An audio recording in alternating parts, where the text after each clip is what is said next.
Hai, kembali lagi bersama channel Daily Growing untuk kita tumbuh bersama. Hari ini kita akan ambil dari Galatia pasal 3 ayat 26. Saya akan bacakan buat kita. Kamu semua adalah anak-anak Allah karena iman di dalam Yesus Kristus.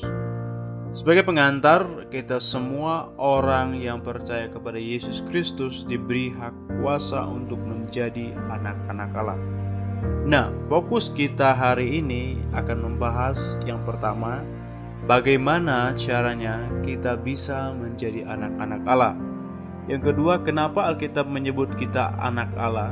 Yang ketiga, status kita menjadi anak Allah. Jadi ada tiga, bagaimana caranya kita menjadi anak Allah, kenapa Alkitab menyebut kita sebagai anak Allah, kemudian apa status kita setelah kita menjadi anak Allah.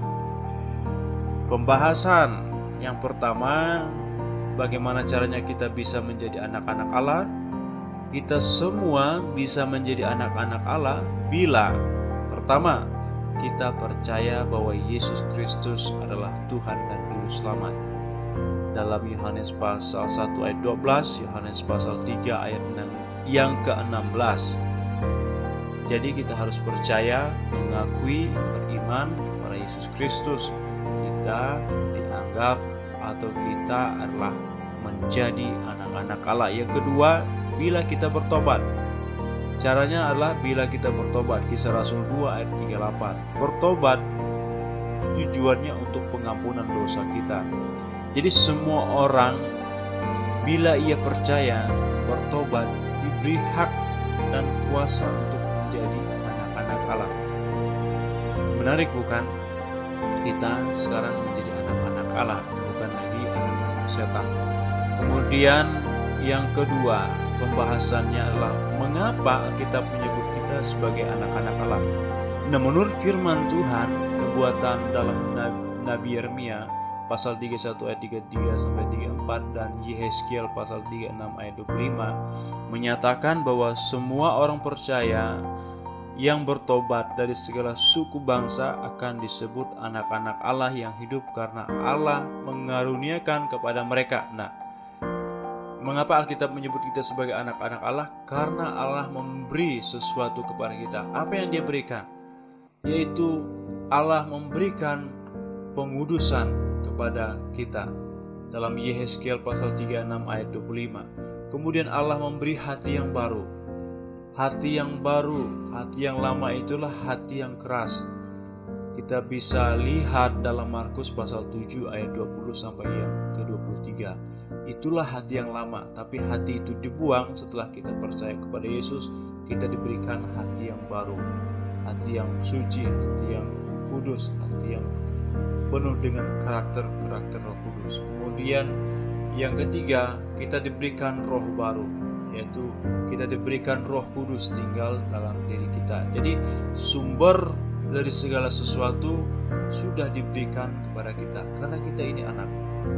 Jadi sekarang tergantung kita, maukah kita memakai sumber yang sudah diberikan Tuhan tadi, yaitu pengudusan, hati baru, Roh Kudus sudah diberikan. Kemudian Tuhan sudah membuang hati yang najis, hati yang keras tadi, di dalam Markus 17, dan memberikan kita hati yang taat. Yehezkiel pasal 36 ayat 26. Yang keenam, Roh Allah diam di dalam batin kita untuk memberi kita kuasa menjadi anak-anak Allah. Jadi Roh Allah sendiri yang tinggal atau diam dalam hati kita. Kemudian yang ketujuh, diberi hati yang menurut atau hati yang taat kepada firman Allah. Jadi kita sekarang bisa menjadi orang yang taat karena diberikan Roh Allah dalam diri kita. Kemudian Allah menaruh hukum-hukumnya atau Allah menuliskan dalam hati kita segala ketetapan dan hukumnya. Yeremia pasal 31 ayat 33. Allah tidak pernah lagi mengingat-ingat dosa dan kesalahan kita. Ia memberikan kita pengampunan yang kekal. Dosa kita yang begitu banyak Tuhan menghapuskan. Bahkan ketika kita dalam berdosa, Dia datang menghapus dosa kita. Apalagi sekarang setelah kita berada dalam kebenaran atau berada dalam Kristus, pastilah kita akan dikasihi lebih dan lebih lagi.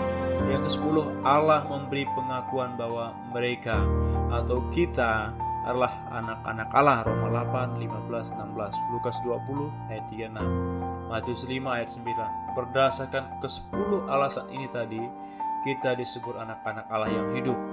Amin. Puji Tuhan. Yang keempat, status kita sebagai anak-anak Allah. Nah, apa status kita setelah kita menjadi anak-anak Allah? Kita kudus sekali untuk selama-lamanya. Dalam Ibrani pasal 10 ayat yang ke-10.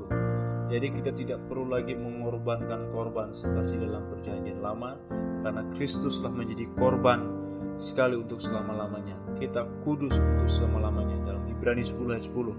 Harus ingat, catat Ibrani 10 ayat 10. Kita kudus untuk selamanya oleh korban darah Kristus.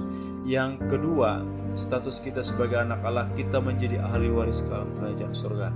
Jadi kita semua adalah ahli waris, pemilik kerajaan surga. Roma 8 ayat 15-17.